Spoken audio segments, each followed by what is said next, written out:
پھر رب پر یہ لازم ہے کہ جو مسکن جو مدخل اس ظالم جابر بادشاہ کا ہوگا اس کے ساتھ سکوت اختیار کرنے والے لوگوں کا حشر بھی اسی کے ساتھ ہوگا۔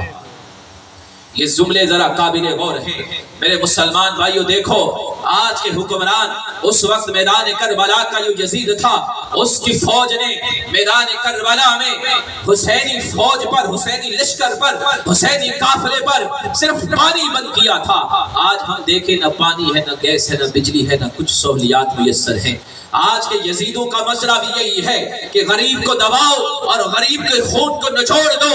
یاد رکھو مسلمانوں، تمہیں یہ حکم دیا گیا ہے اپنے حق کے لیے کھڑا ہونا سیکھو۔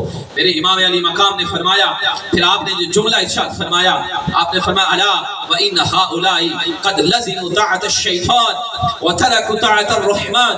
فرمایا لوگوں سنو، یہ یزیدی لشکر اور یزید نے اللہ کی اطاعت سے منہ پھیر لیا ہے، شیطان کی اطاعت کو لازم کر لیا ہے۔ پھر فرمایا کہ یاد رکھو وَأَظْهَرُوا الْفَسَادَ وَعَدَّلُوا الْحُدُودَ وَاسْتَكْثَرُوا بِالْفَيْءِ وَأَحَلُّوا حَرَامَ اللَّهِ وَحَرَّمُوا حَلَالَهِ۔ فرمایا سنو، انہوں نے کیا کیا ہے؟ انہوں نے فساد اور تباہی اور بربادی کو ظاہر کر دیا ہے، انہوں نے اللہ کی حلال کردہ چیزوں کو حرام ٹھہرا دیا ہے اور رب کی حرام کردہ چیزوں کو حلال ٹھہرا دیا ہے۔ اور فرمایا سنو سنو انا حق من غیری، سوائے میرے کوئی اس بات کا مستحق نہیں ہے کہ ایسے ظالم کے خلاف اگر آواز حق بلند کرنی ہے تو یہ میرے مصطفیٰ کے گھرانے کی شان ہے کہ ایسے ظالم کے سامنے سپر دیوار بن کر سینہ تان کر اعلان کلمت اللہ کے لیے ایسے ظالم اور جابر کے اس کی ظلم کے بارے میں آگاہ کیا جائے اور بتایا جائے تیرا یہ عمل اللہ اس کے رسول کے احکامات کے خلاف ہے، اللہ اس کے رسول کے احکامات کے خلاف ہے، تو غلط کر رہا ہے۔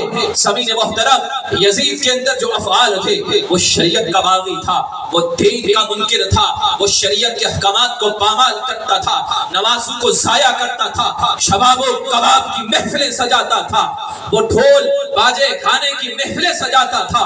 میرے مسلمان بھائیوں، آج تمہیں فکر کرنی ہوگی کہ تمہیں کردار حسینی اپنانا ہے، شریعت کی تابعداری کرنی ہے، نواز کی پابندی کرنی ہے، حلال کو حلال سمجھنا ہے، حرام کو حرام سمجھنا ہے، گناہ کو گناہ سمجھنا ہے، یا پھر گناہ کو نیکی بنا کر اعمال صالحہ کو چھوڑ کر برے افعال کو اپنا کر اپنی آخرت کو برباد کرنا ہے۔ سنو سنو، میرے امام علی مقام نے جو یزید کے کرتوت بیان کیے ہیں، ہمیں چاہیے کہ ہم حسینی بنے، عمل کے، کردار کے، گفتار کے حسینی بنے، نہ کہ صرف قول کے حسینی ہو، عمل اور کردار ہمارا وہ ہو جو یزید کا تھا۔ اس لیے اپنے کردار پر غور کیجئے گا میرے بھائیوں، اپنے عمل پر غور کیجئے گا۔ یزید کا مسئلہ کیا تھا؟ امام علی مقام کے اختلاف کیا تھا؟ امام علی مقام آخر کیوں اس کی بیعت نہیں کر رہے تھے؟ وہ وجہ یہ تھی کہ وہ شریعت کے معاملے میں تساہل کا شکار تھا، وہ احکام شرع میں نافرمانیاں کرتا تھا، اللہ کی حلال کی ہوئی چیزوں کو حرام ٹھہراتا تھا، شراب نوشی کرتا تھا، گانے بجانے والی اس نے باقاعدہ رکھی ہوئی تھی، اور اس طرح کے معاملات میں وہ ملوث تھا۔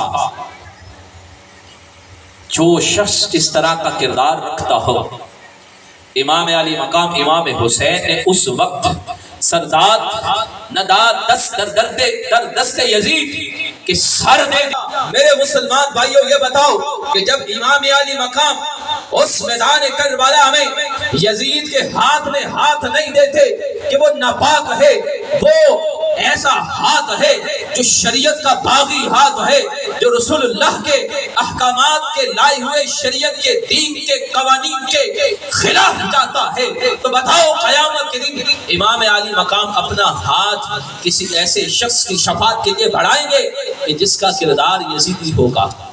اللہ اکبر، ہرگز نہیں۔ وہاں بادشاہت، وہاں حکومت میرے حسین کی ہے، جنت کے اندر سرداری میرے حسین کی ہے۔ اس لیے مسلمانوں یاد رکھو، ہمیں سراپا حسینیت بننا ہے، ہم نے کردار حسینی اپنانا ہے، ہماری فکر حسینی ہونی چاہیے، ہمارا کردار حسینی ہونا چاہیے، ہمارا عمل حسینی ہونا چاہیے۔ اور جو سب سے وجہ بڑا درس کربلا ہے. شہادت کی طرف ہم نہیں جائیں گے کیونکہ شہادت کو بیان کرنے کے لیے جگر چاہیے اور شہادت سننے کے لیے بھی اہل ایمان کا زہد اور تقوی چاہیے.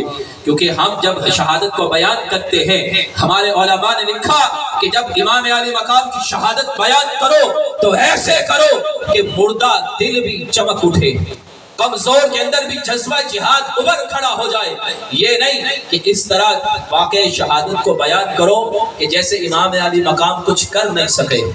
ہمارے علماء فرماتے ہیں نہیں، سب کچھ ہوتے ہوئے بھی، طاقت قوت ہوتے ہوئے بھی امام علی مقام نے صبر کے دامن کو تھاما. اگر ایک اشارہ فرماتے تو پوری یزیدی لشکر تباہ و برباد ہو جاتی. ایک اشارہ فرماتے تو پوری یزیدیت فوج غرق ہو جاتی، زمین کے اندر دس جاتی. اس لیے کہ میرے حسین کی دعا رد نہیں ہوتی.